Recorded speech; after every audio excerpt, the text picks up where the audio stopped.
Hello everyone, welcome back to Crafting with Slavy.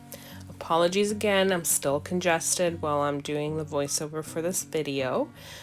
This card is not holiday inspired because it was actually my husband's birthday and I wanted to make him a very special card. I've been wanting to play with the stamp set for a while and I had my stuff prepped, I just hadn't done anything with it, and it felt so fitting. My husband is very much a provider for our family, so it felt really fitting to make him this card because to me, these little squirrels hoarding their acorns in the tree, it just speaks to me of getting ready for winter and making sure you have enough and that you're providing for your den, I guess, in our case, our family. So let's get into the cards. So that was the WOODGRAIN backdrops from Fawn, which is the stamp set, not the die, which is a background die, which is also fabulous. And I stamped the shutter card add-on panel as well as the flaps from the shutter card from Fawn with that stamp, and I made sure to line it up so that it looked like a tree. And here I am. I have 3 different panels, 2 for the inside of the shutter card, 1 for the outside panel. And the way I put this card together was inspired by Maureen Simon. I don't know if you've seen her cards that have her shutter cards, but she puts a scene on the front and then she's got a scene on the inside, and it's just gorgeous. So I was kind of trying to emulate that. And these 3 panels are basically the grass layers. And then that was ink blended with Twisted Citron Distress Ink and Mowed Lawn Distress Ink. And now I've got my main panel and I'm using pine needles on that panel as well as just an A2 size panel.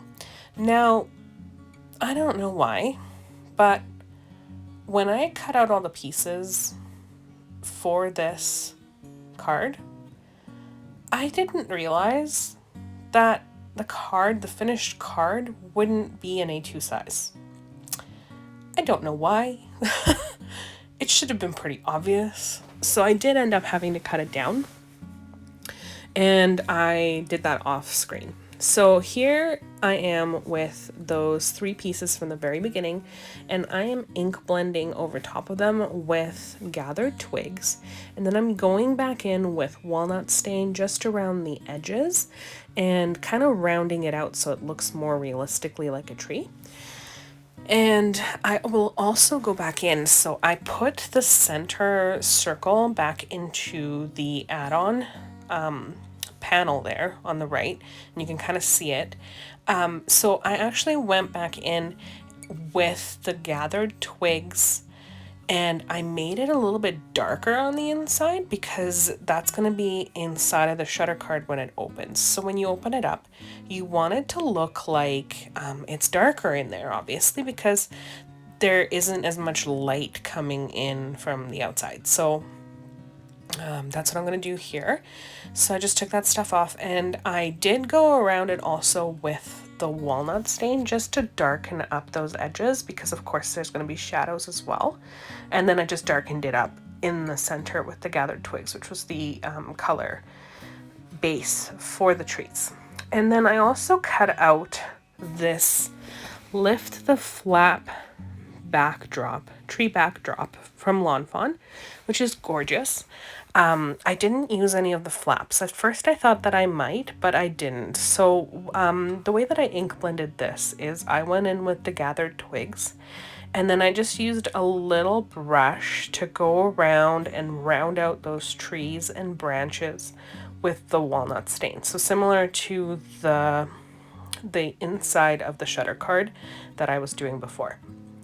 And I really love how the trees looked when I was done. And I think that I'm going to have to repeat this on future cards as well, just because I really love it. And you'll notice I actually cut off the top because, as I mentioned, and you can see it here, I'm just doing some water droplets on the backgrounds there, but you can see that the panel on the left, which is the A2 size, is actually way too big. So I had originally thought that I would just throw the tree backdrop on there, and I ended up having, and I knew that I was going to have to cut it down, so I just cut off the top before I ink blended, but then I ended up having to cut it down even more, which is why I ended up not using the flaps. So here I smooshed some pine needles and I just spritzed it with some water to add a little bit extra texture to the background here as well. And the idea is that as you're looking at the card, you're seeing the darker greens in the forest as you're looking back. And then here, similar method, but I'm using Mowed Lawn and Twisted Citron to do a little bit more of the color, little speckled things. I can't talk, but you know what I'm saying. And then on to the coloring. So I have included all the colors on the screen as well as down below. I'm going to step back. The only thing I'm going to say about the coloring is that I did only show you a few of the squirrels. I did use every squirrel that was in Let's Go Nuts, but it was just, the video was way too long, so I tried to scale it back a little bit and let you see just the ones that are, I don't know, a little bit more magical. You can see the colors coming together. So I'm going to step back, let you enjoy this, and I'll be back to assemble the card.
And I'm back. So I also used birch trees, and this is just dye that you get from Lawn Fawn that you can cut out. But I also wanted to make sure that these trees looked a little bit rounded, so I used the N1 and N2 Copics just to go around the edges of all of them, and I have 6 there. That's just to round them out. I didn't have to go in with a colorless blender, it kind of just blended into itself, but I made sure that it was a little bit of a jagged edge. So then when all the coloring was done, I did take this panel to my scoreboard because I felt like I had lost some of the scoring in the ink blending and then the water and stuff. So I used the bone folder included in my little mini scoring board to work out all of the edges here, and my apologies that it's a little bit off camera. And then I also did the same thing for my little stitched hillsides here. And for those of you wondering why other creators are not putting stitched hillside borders like this on their cards and they're using stencils instead, well, let me tell you, it's because this card gets really bulky really fast. And because of that movement of opening and closing the card, it is really difficult to have that much of a layer in there. So for future card projects, I will definitely be more careful about my choice of decoration for the inside. But truly, the reason why I had to use these is because of my choice to use the birch trees on the inside, and the birch trees weren't long enough to extend the full length of these panels, and I probably could have fiddled around with the squirrels to make it look like they weren't floating on air, but I don't know. I think I discovered it too late, and I just wanted to keep going, so it ended up working out okay in the end. So I am assembling the rest of the way. I did end up switching from my 1/8 inch score tape to 1/4 inch score tape, just because it was a little bit easier. And for those of you who are not scrapbookers, I have some hints here for you. So do you notice how I put my tape closer to the fold?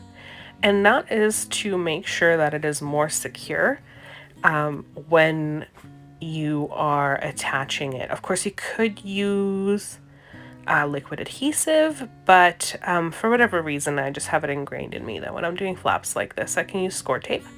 And every time I use score tape, I also use my bone folder, and that is to burnish that tape really well on there. I just find that it helps the adhesive stick a little bit better. And I did that for both the flaps as well as this add-on, I don't even know what you want to call it, my tree. Let's call it my tree. And everything else I used liquid adhesive on because I'm obsessed. You know this if you watch me. Oh, and if you haven't liked this video yet, please make sure you like it. Leave me a comment below if you have any questions. And I would also appreciate a subscribe and hit the notification bell so that you don't miss any new videos. Yep, shameless promotion. Alright, so at this point I had cut down my panel, as you can tell, because the bottom of this was cut to an A2 size card base. And I just went around with my scissors and cut off the excess. It was just easier than trying to get it into a paper trimmer and messing with that whole thing.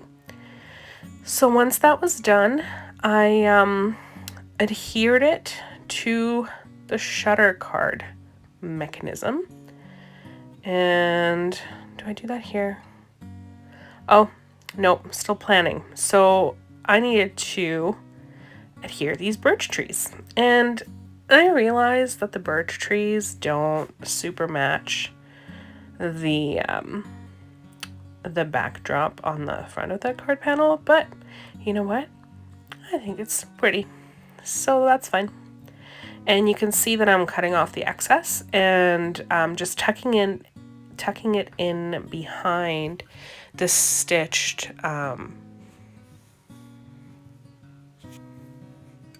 I'm losing my words. In there. And then just cutting off the excess at the top. So I did put 3 birch trees on either side, and I did leave one, and I had it extend down below the hillside there. That's the word, stitched hillside. I knew it would come to me. And I used my little critters to hide when I did that, so that, again, it wasn't floating on air. I didn't have to figure out shadows and stuff. And that worked just fine for me. So I will take a step back and let you watch the rest of the assembly video, and I will be back.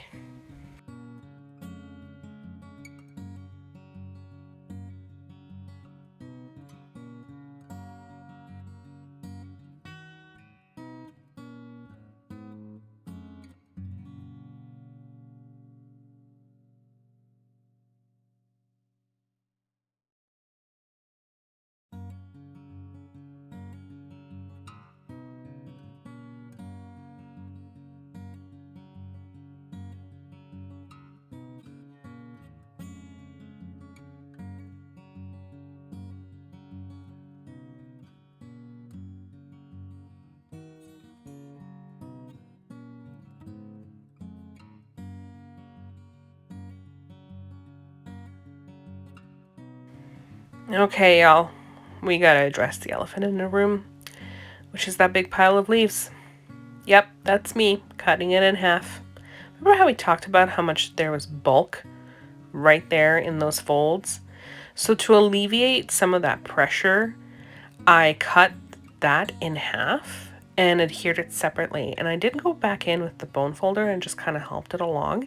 And that just really helps to make it not more stable, but to give it that little bit of breathing room so that it could move, and it was fine. But you can't even tell in the finished product, unless you're really closely looking at it, that I did that, which is awesome.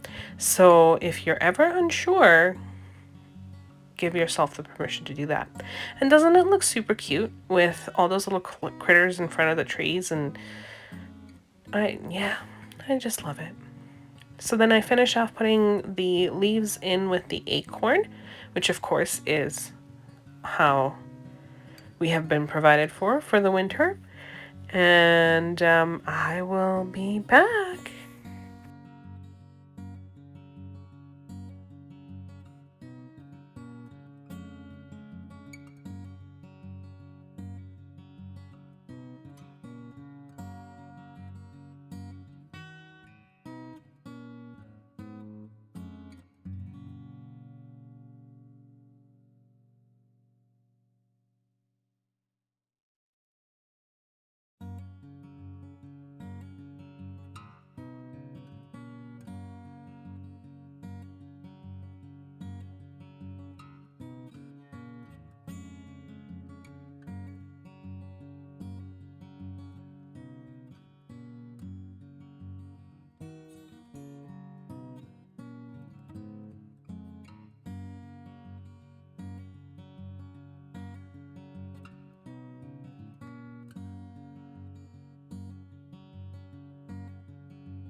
Alright, now the shutter card dies do come with dies to create a belly band closure.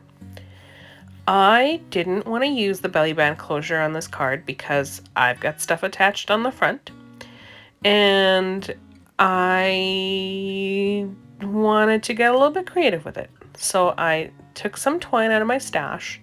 Don't ask me where I got it. I've had it for a million years. And I attached it to a couple different places. One on this side, just behind that green panel, and one on the back side and then I attached the green panel. Now I used score tape to attach the twine and then just liquid glue to attach the green panels.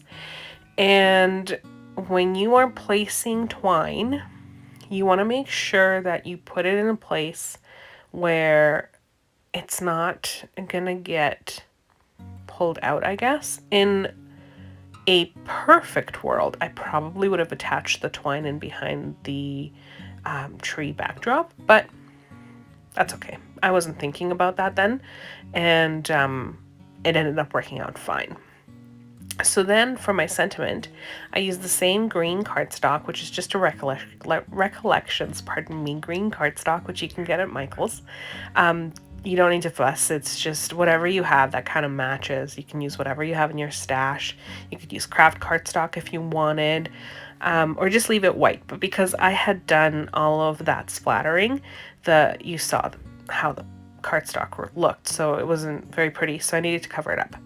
And then I just cut the sentiments down to size, and I heat embossed it with gold embossing powder. And this is what I ended up with. Thanks for watching. Have a great day.